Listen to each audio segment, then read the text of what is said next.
Good morning, mathematicians. We're back at it. Let's get that plant more in the picture. Yeah, hell yeah. You love to see it. I really got to make more videos. I just don't feel like it. I just don't really feel like it. We're back at it. Oh well.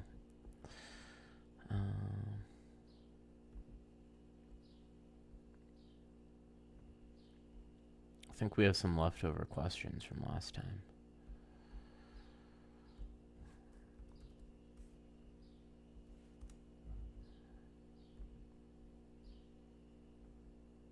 Good morning, Edit Smith.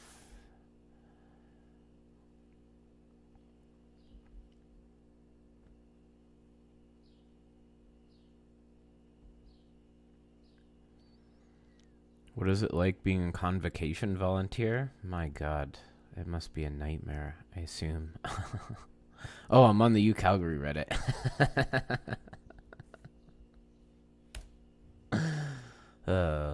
I didn't even want to go to my own graduation, but I went for my parents.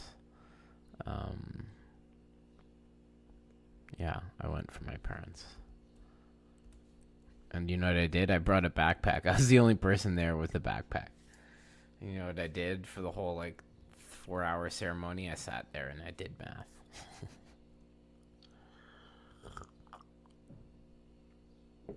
Except when I had to go up and get my degree. I think we were talking a little bit about triangulated categories last time. Yeah. Hello, Deepak. Hello. Yeah. So I think was I gonna ramble on more about triangulated categories? Maybe. A very AI morning. Why are you AI? Have you been AI this whole time, Deepak?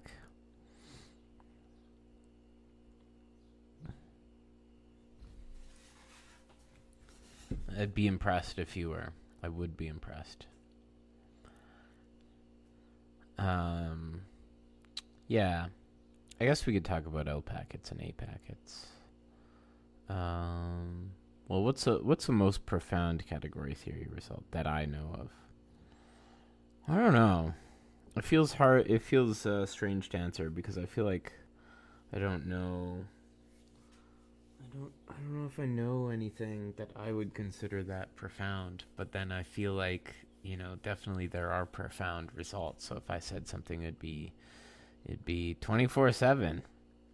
Okay, well, good to know. Good to know that even AI bots are a fan of me. Yeah, no problem, Matthias. Hello, Lubna.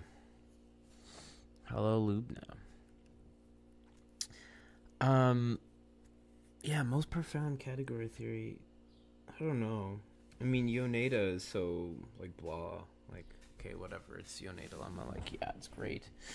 Yeah, don't forget the octahedral accent. Well, yeah, I did. It actually is a one-line thing. I realized basically. We can talk about it if you want to, Rad. Yeah, but it is neat. It is neat. Can I talk about something less sophisticated, like exact sequences and related categories functors? I could, and yeah, I guess I will. Well, I don't know about more profound. Yeah. We'll see. I think it was yeah. Okay, let's talk about exact sequences. Well, what do you want to know about exact sequences?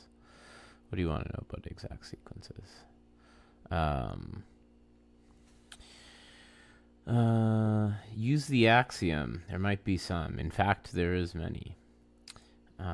Remember, I wanted to answer more in depth one of your questions yesterday. Wait, what was one of your questions? Wait, was it you were asking the group theory one? Was that it? No. What was one of your questions yesterday? Is it here somewhere? Was it about the orders of groups? No, I don't know what it was. Ph.D? Sorry, you'll just have to re-ask the question. Deepak,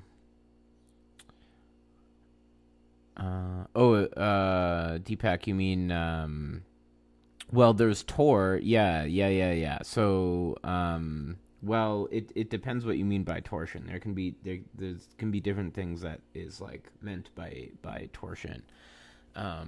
So, and I guess they're not unrelated, but like, the Tor functor,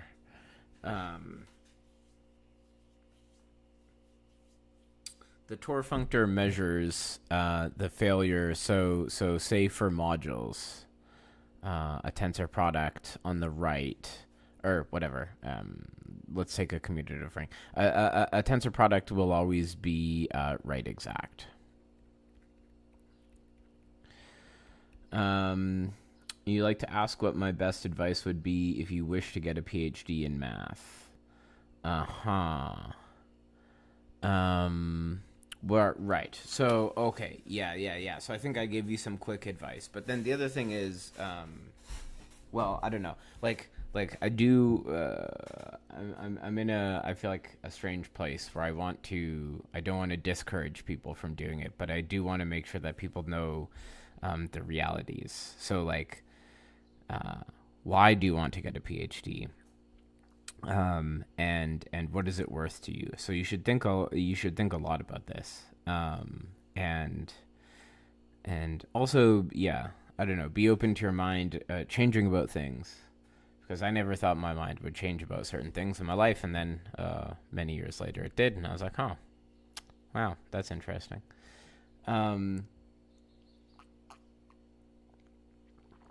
So now you don't need to be a complete obsessive, to get a PhD.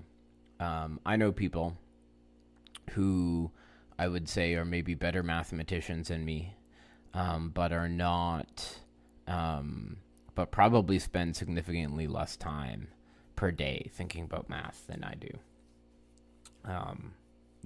I'm just a weird little addict, and but a PhD is a difficult journey. It's a long journey. It's an impoverished journey. And at the end of that journey lies a very difficult job market. Yeah. So, I don't know. I think, you really need to think about, why do you want to do a PhD? Like, can you not help but think about math? So that's an important thing to think about. Mind you, I should also say, at the moment I'm thinking, I have in my mind like a pure math PhD. Of course, if you're interested in applied math PhD with a view towards industry, then maybe that's a little bit of a different story, because there's potentially more things lined up for you at the end of that, or even at the end of just a master's. But so with all of that being said, so I wanted to say that because that is the more that I have to say. With all of that being said, I mean, the basic things are, well, keep your grades up, have good grades, because that's like, that doesn't guarantee that you get in anywhere, but having bad grades guarantees that you won't get in certain places. So keep your grades up, number one.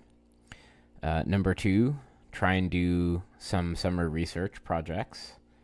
Number three, start going to, make relationships with people, I guess, in general. And how do you do that? You go to seminars and talks, even ones you don't understand, at your university. You join whatever math clubs. You use your professor's office hours, even if you don't necessarily need them. Go and ask about other things related to the course of interest. Go to as many summer schools as you can. Go to as many conferences as you can. Go to as many workshops as you can. There's a bunch out there. A lot of them will pay for your flights. Some won't. Yeah. I mean, that's pretty much it. Those are the things you should be thinking about if you want to get a PhD in mathematics. But all of those tasks should feel very easy because you should be wanting to do them. Yeah. Hello, Arcturus. So I don't know. Yeah, I don't know. That's like my main advice, I would say, if you want to get a PhD. So Tor, right, and then we also have, like, let's say we have an abelian group. So we know that a finitely generated. Oh, you're welcome. You're welcome. I hope that was helpful. We know that, for example, all finitely generated abelian groups are isomorphic to some group of this form, and this is called the torsion part. This is called the torsion part. I mean, for an abelian group, I guess the torsion is all the stuff. I don't even remember the definition. I think it's everything just with finite order, basically.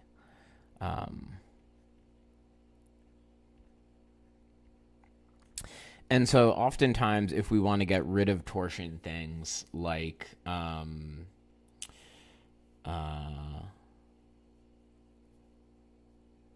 Ibrahim.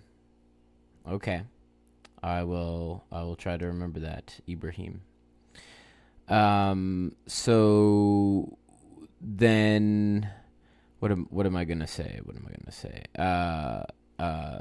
The point is, sometimes we want to, like, kill the torsion terms or get rid of them, and oftentimes that manifests. So I think I could be about to spout some nonsense here, but I think if we take this, for example, and we take, like, the tensor product of Q, we'll basically end up with the result will be Q to the M, just the Q to the M, the vector space. And basically by taking the torsion, it kills off all of these other parts, right? Because yeah.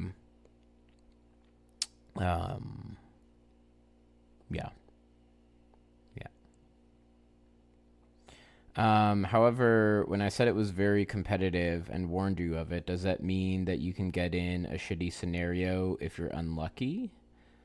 I'm not sure. I totally. Well, I mean, yeah. It like, for example, you could get to the end of your PhD and have a very difficult time finding a job, right?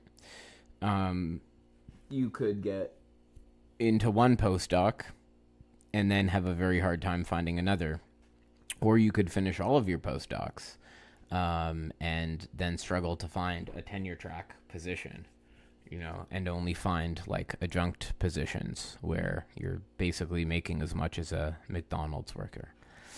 So, and then, presumably you might have some debt. Well, not from grad school. Definitely don't ever accept an offer where you're not getting paid.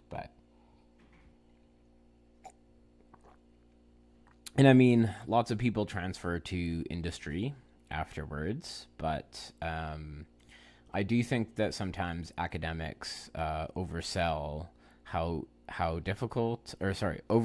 easy it is to transition to industry, which is to say undersell how difficult it is. That's true, Ibrahim. Torsion functors are defined in terms of the homology of the right derived. Well, I guess it would be the left derived functor in this scenario because tensor products are red exact. Hello, tenacity. Let's see, actually. So let's go over torsion module.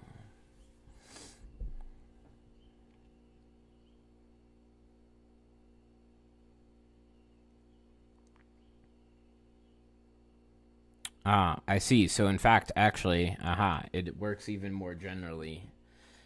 Works even generally for a principal ideal domain.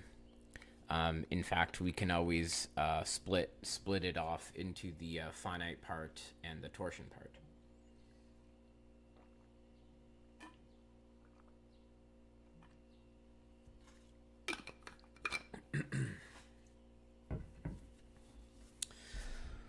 Right. Right, and so then tensoring up should kill off the torsion.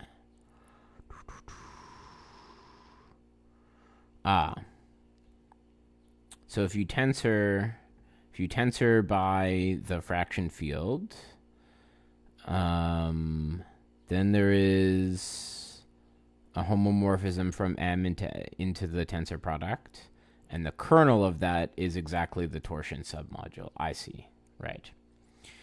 How do I feel about the political affiliation of infinitary combinatorics? Oh, like where would I put it in the political compass from my political compass video? That's interesting, actually. That's an interesting question.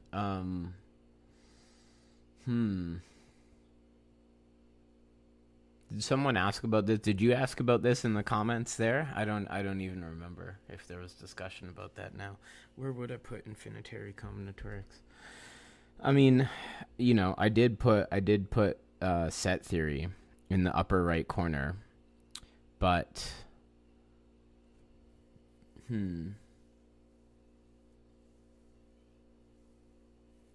I mean, it seems like maybe there's more chaos going on there.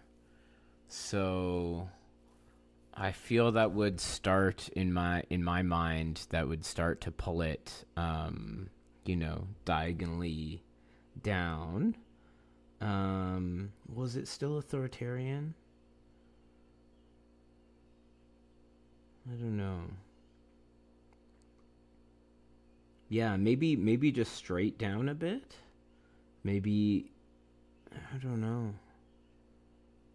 Yeah, I don't know.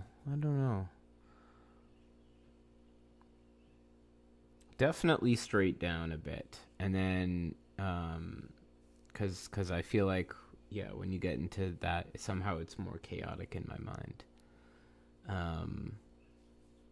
Or maybe a little bit to the left.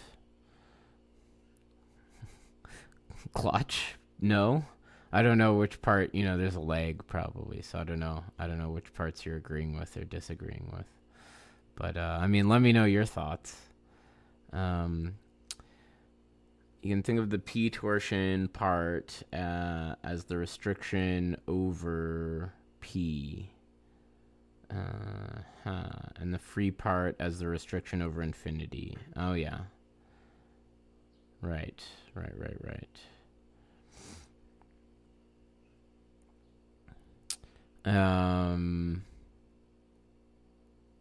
Yeah.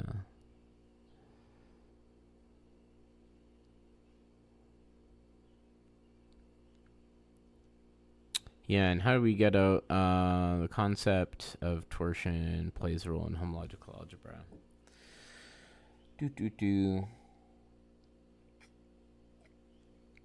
Oh, here we go. Yeah, I think I remember. I think I remember doing. I remember doing this exercise in like my algebra 3 course.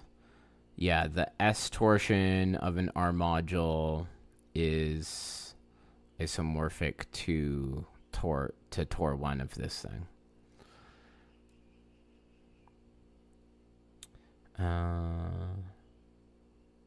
Yeah. This is a classic.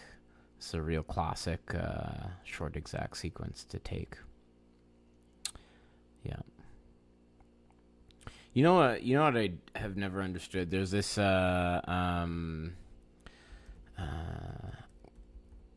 Yeah, actually, the book we used a Luffy. There's like the intersection. You know, there's this like formula for the like intersection. Yeah, Sayre's Tor formula. Sayre's Tor formula. That's what it is.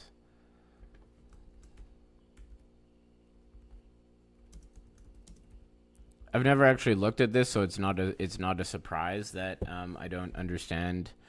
Um, how can a short exact sequence really determine anything in homological algebra? I'm not totally sure I understand the question.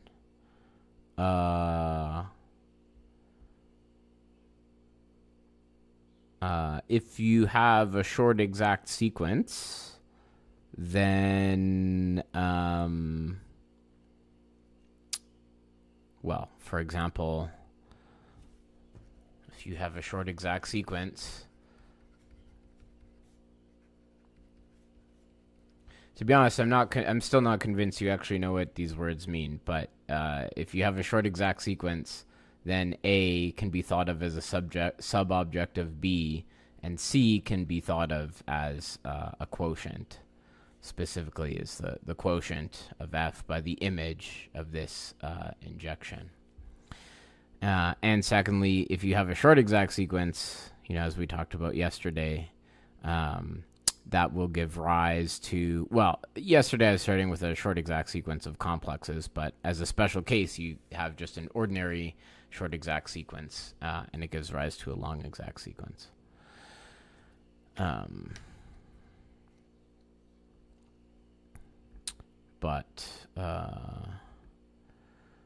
would I prove that two vectors in a vector space satisfy the parallelogram law and the polarization identity? I don't even remember what the polarization identity refers to. And the parallelogram, yeah, I don't remember what. I'll have to look those up. It's been a very long time. What is an underrated theorem? Maybe I should write those down. I want to yap about the Tor thing for a second, but let me talk about.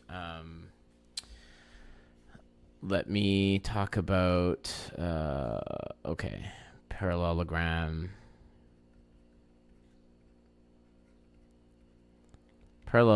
law and polarization.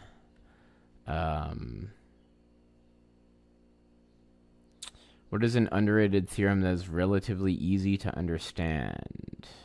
One of your favorites is Louisville's theorem in differential algebra. There's also a theorem giving a condition for when a to the b is transcendental.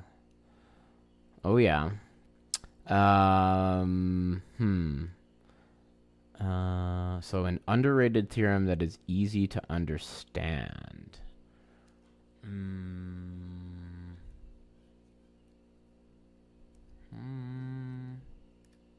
I don't know. I'm blanking right now.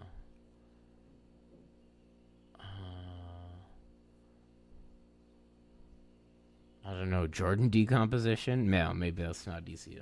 I don't know.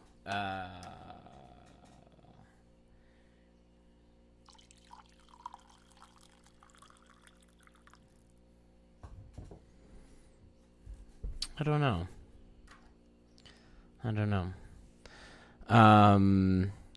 Yeah, the thing is, Ibrahim, I mean, I thought about that because you're interested in L packets and A packets. But I find myself in an interesting position because I'm glad to hear that you are learning how to prove things properly. And I do want you to stay interested in higher mathematics.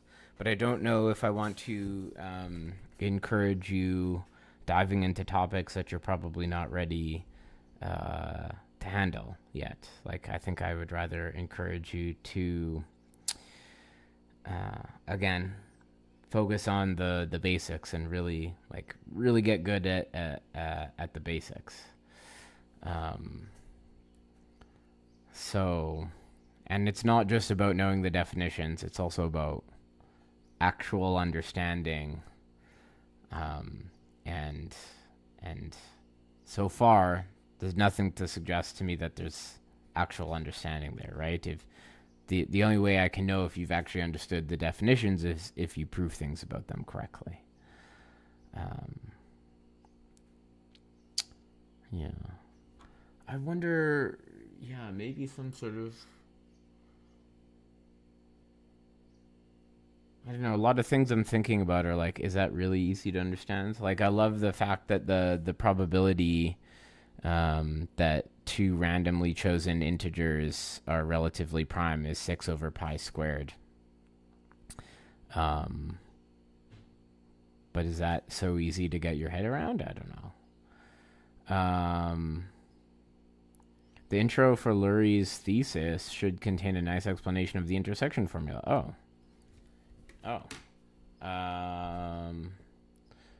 Let me take a look at that.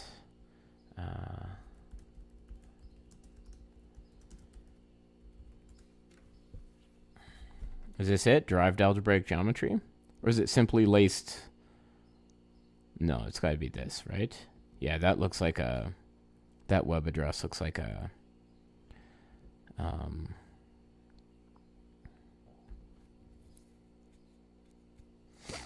yeah, this has got to be it. If you ever want to feel hopeless about your future in mathematics, go read the Ph.D. thesis of famous people. Or maybe it'll make you feel inspired. I don't know.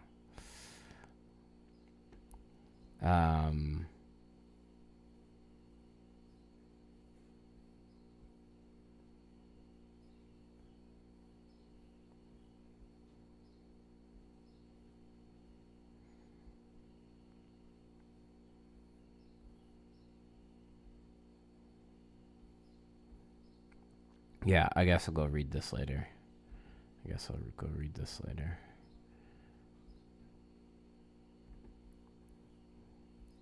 And then I'll finally understand the intersection formula. Yay! I've never actually even tried to understand it, so I'm sure it's not so bad. And now I have someone great like Lurie to teach me. Hello from Basque Country. Hello. You're actually writing your master's thesis while you listen. Nice. Awesome. Yeah, I feel like that's a great way to do it. I listened to tons of stuff while I wrote my master's thesis, so. And there was, I guess, less math content out there. There was still a lot already back then, but so nice. I dig it. Your favorite theorem is the formula for the sum of divisors of any positive number anyone can understand post middle school. Oh yeah, you know what? So that's actually maybe a cool result, because even so there's the formulas but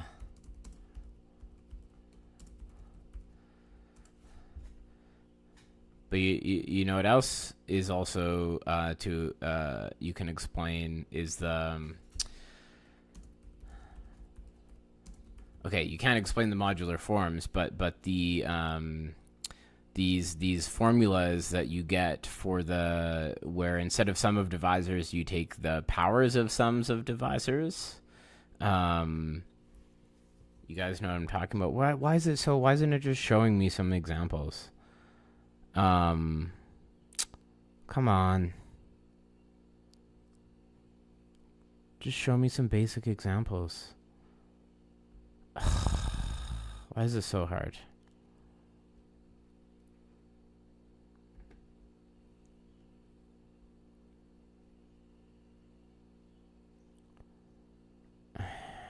These aren't... Okay, maybe someone will say something in this post. No, come on. Why? Come on, it should be up there. Like, sum of 11th powers of divisors formula.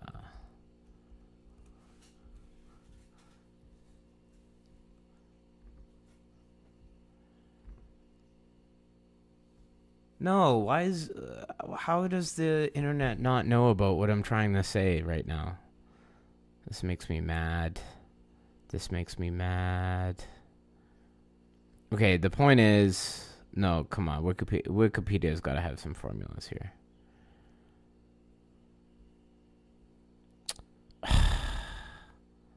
This is so stupid. Okay, whatever. Look, I'll just tell you. There's these crazy ass formulas. There's these crazy formulas that are like the sum of the 11th powers of the divisor is equal to like 7 times the 7th powers times the 4th powers or something like this. This is some weird plus 9 or something. There's these weird formulas like this that you would like never guess in a million years. But they fall out of they come from the Eisenstein series and modular forms. So you could, in theory, explain one of these formulas and have someone like actually check them, and then that's like something pretty understandable. Although the proof, the reason why it's true. Yeah, sorry, I wasn't looking at the comments down here. But identities from the coefficients of Eisenstein series, exactly, yeah.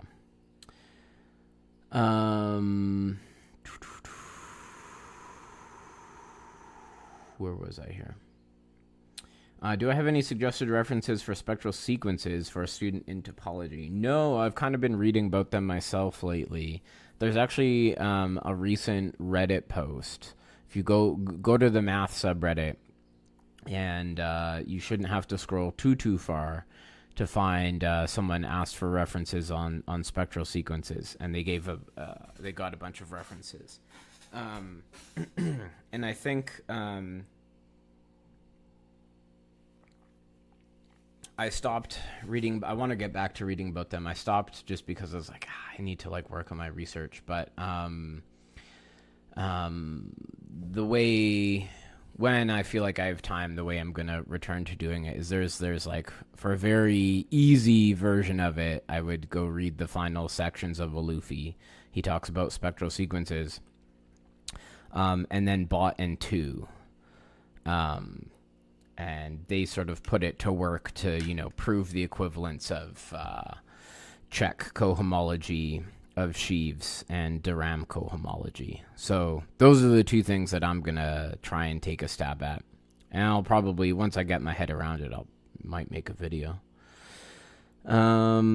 Appreciate live streams. Great, good to hear. Awesome. I'm glad it's valuable. The Unabomber thesis is fire. Boundary functions are crazy. I've looked at it, but I'm not so much an analysis person, so I didn't really sink my teeth in. Dr. Hopkins? Who's Hopkins? Who's Dr. Hopkins? Hello, Deep Doc Proletarian Archive. Not affiliated. Is there an affiliated Deep Doc Proletarian Archive? Math is elitist. It can be. You do feel sometimes that you don't know the basics, but you learn pretty quickly, though. Just a reminder. Well, that's good. Learning quickly is definitely going to be a useful skill for you. Sup, Julie? But I feel like there's a few things that you should work on before diving into L packets. In one of my previous live streams, I said I haven't learned about perfectoid spaces. This is true. I've glanced over them, but I haven't really learned them. Is local Langlands really so big you don't even have to learn about Schultz's work? It is. Yep. I mean, I don't know. Sometimes I feel like it's funny. So I went to this conference like a month ago, and David Vogan was there, who, gave us a bunch of our tools that we work with, And like my group works with these so-called Vogan varieties, and yeah, everyone's on to like stacks now, and everyone's working with stacks and the stack of all Langland's parameters and da da da. And yeah, Vogan made this comment, and he's like, well, yeah, like I'm working, I'm still in the 20th century, doing 20th century math, while everyone else is doing 21st century stuff. So I'm just going to talk about a variety here. And that kind of made me think. I was like, yeah, I feel like maybe that's the case with me. Is I'm still doing 20th century math in the 21st century. So, but that being said, there are nonetheless. So while to a certain extent that is true, and I do kind of feel that way, there are still classical questions and things, interesting questions and problems to be resolved in our area that like these are open questions about the just the classical variety version of the story. And no, we don't. I don't think there's any reason for us to learn about the perfectoid space perspective necessarily. I mean, there's a lot of interesting and powerful tools there, but I think at the level of detail that we're looking at and the kinds of problems that we're looking at, I mean, we're sort of off in our corner doing our own thing. But it is important because, some of the stuff that my group studies are like A packets and Arthur packets, and so these tie into like the entirety of the Langlands program, and we're doing it with this sort of like zoomed in variety level.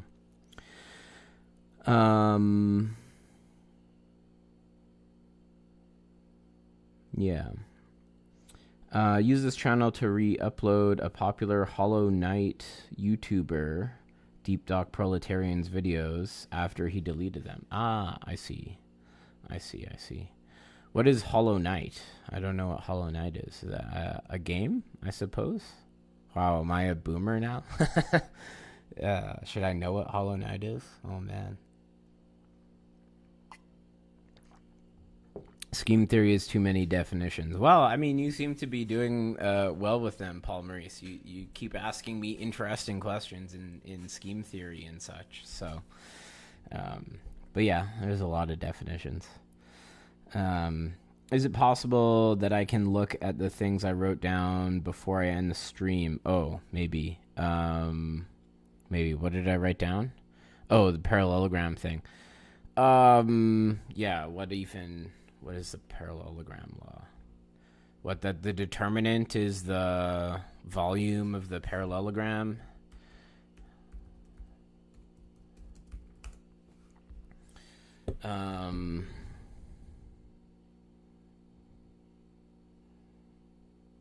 The sum of the squares of the side equals the sum of the blah, blah, blah. I'll be honest, I kind of don't want to do this. Here I was, this whole time I've been like, oh, people should ask more basic questions so I can answer more basic questions. I feel like I don't want to do this problem, but if a parallelogram, okay, but this is just talking about the ordinary where's the parallelogram law vector spaces. Okay, it's just giving me the same one. Okay, this is the parallelogram law. Hilbert spaces, prove that holds. U plus V plus U minus V is 2 plus the sum of 2 times the sum of squares. Oh, wait, difference of squares? Sum of squares.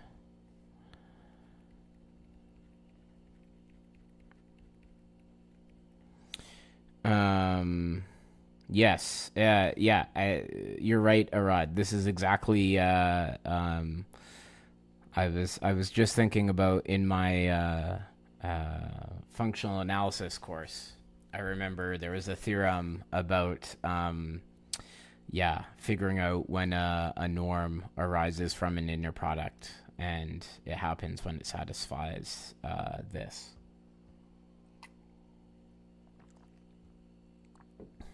Yeah, that's true. That's true, Paul Maurice. I mean, I don't remember a lot of those definitions, especially yeah, the open immersion, closed immersion. I forget. Oh, there's some extra condition you put here, or there, or something. I mean, locally finite type. Some of those ones make some sense to me. Um, do I ever worry that people are asking me to prove their homework problems? Not really. I mean, oftentimes the questions don't really seem like that. And then again, even if they are, I don't really care. If people are coming on this live stream to cheat, I mean, uh, well, they're screwing themselves over, right? I mean, yeah, they're screwing themselves. They're screwing themselves over because I mean, number one, I might give an idea, but like I don't think in these live streams I'm never like fully sketching the complete details of something. Sometimes I do. I get pretty close, but you know, normally I get lazy and I don't do that. And even if I did give a lot of details, yeah, it's like yeah. So one, like there are questions that do smell like homework problems. But two, you know, like a lot of people are normally just asking me to explain something or to give some intuition, and then uh, um, yeah, and yeah, I mean, so what? If someone uses my live stream to cheat, and then oh well, they're gonna have a very hard time on their midterm and their final. They're gonna have a very hard time.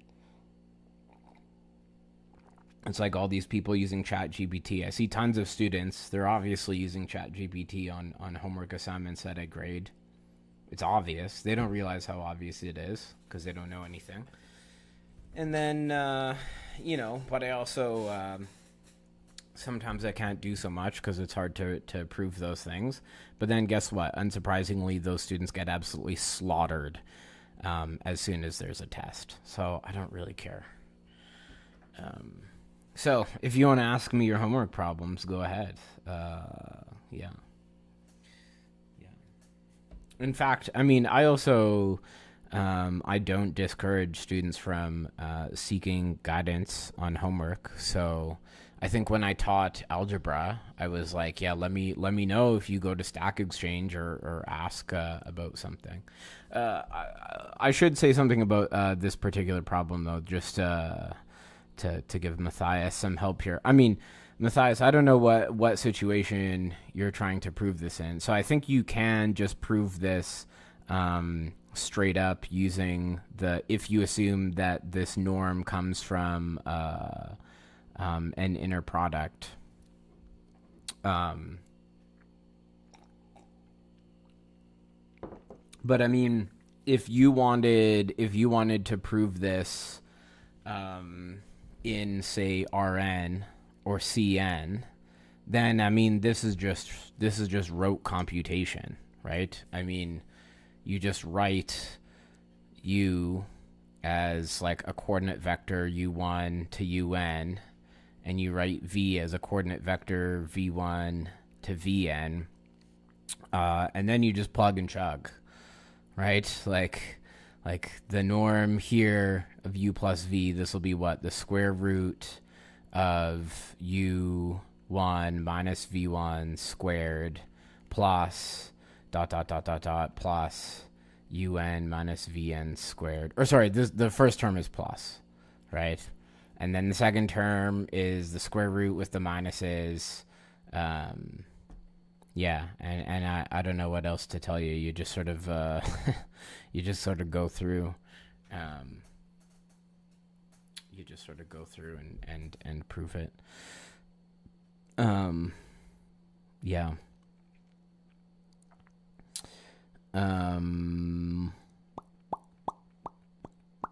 Is that good enough?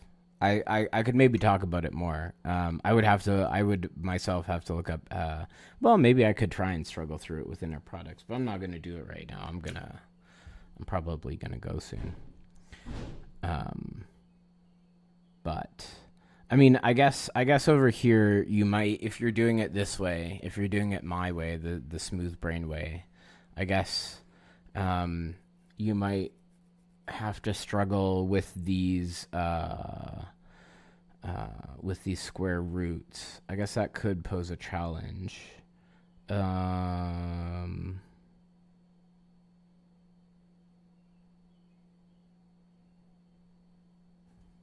I guess that could pose a challenge. I'd maybe do it in R and R2 first. And then see what you have to do. I'm tempted to just square things or multiply both sides by like the conjugate of this here, but then I feel like that doesn't help over here with these things.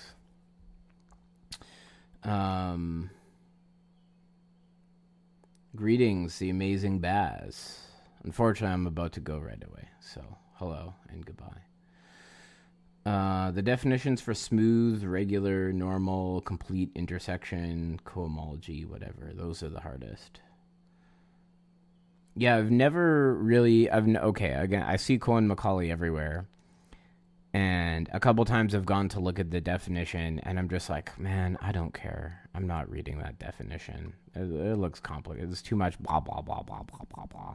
I can't be bothered. Which is funny, because there's so much other, like, more complicated things in this world that I've learned and use. And for whatever reason, that one is my eyes glaze over every time I try and read the definition. Yeah, hand waving is way more fun. Sometimes when the coffee hits, I really like to do every single detail, and I've just got, a bunch of tech files filled with silly little details.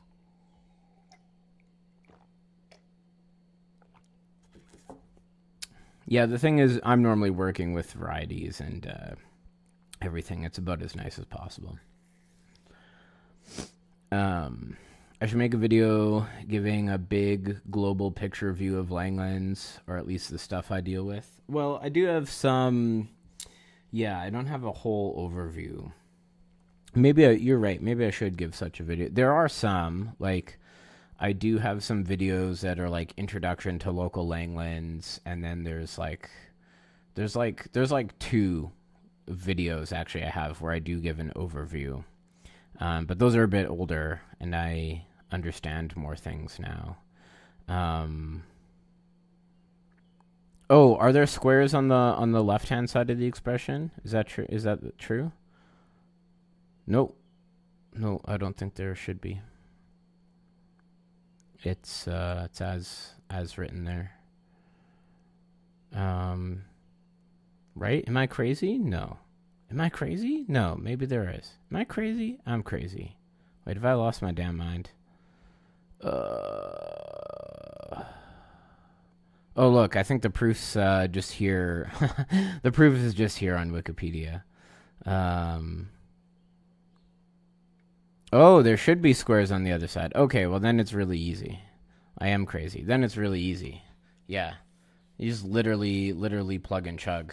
These things go away. And now, yeah, this is literally just plug and chug. There's not much to it. My coffee is almost done, Nerdy Quagsire. Yeah. I need to go. I'm gonna go. Well, immediately after this, I'm gonna prove some things naturally. But then in a couple hours, I'm gonna go play paintball with a mix of grad students and undergrads. That's gonna be sick as hell. It's gonna be sick as hell. And then, once we're done shooting each other, prove more theorems. But yeah, let me just find these videos. Where are these videos?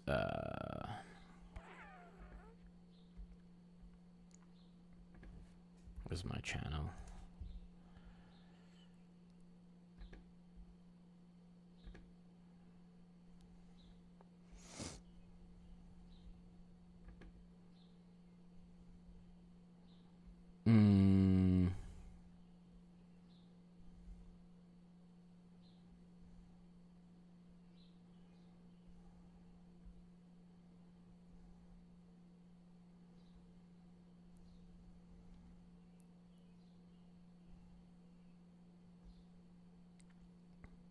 Wow, how old are these videos? Did I scroll past them already? Yeah, there's the V group. Oh no, those must have been before that. Okay, yeah, Introduction to Local Language Correspondence. There's this one. Wow, look how long my hair was. I thought I had another one. These videos were bangers. These videos were absolute bangers, in my opinion. They have no views. Yeah, I don't know. I don't know. I thought I had a second one. Anyways, there's this one. That's an overview. Yeah.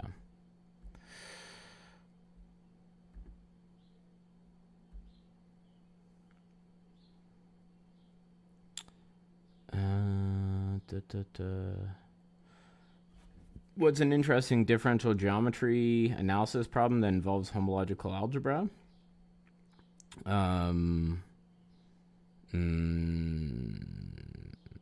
Analysis problem.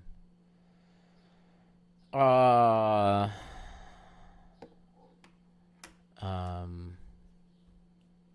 don't know. Compute the Dram cohomology of the plane minus 2 points. Yeah, many things in algebraic topology, like characteristic classes. Yeah. Although, yeah. The slosh analysis problem, that makes me think, like, it'd be interested to talk more about a differential equation, something in terms of, yeah. Anyways, I'm going to go. See y'all later. Characteristic classes. What do you mean? Characteristic classes definitely involve homological algebra. Definitely. I mean, characteristic classes are, can be taken to be like they're classes in homology groups. Anyways, I'm peacing out for now. Prove things. I'll go prove things. You go prove things. We're all going to be proving things all day long, forever, for eternity.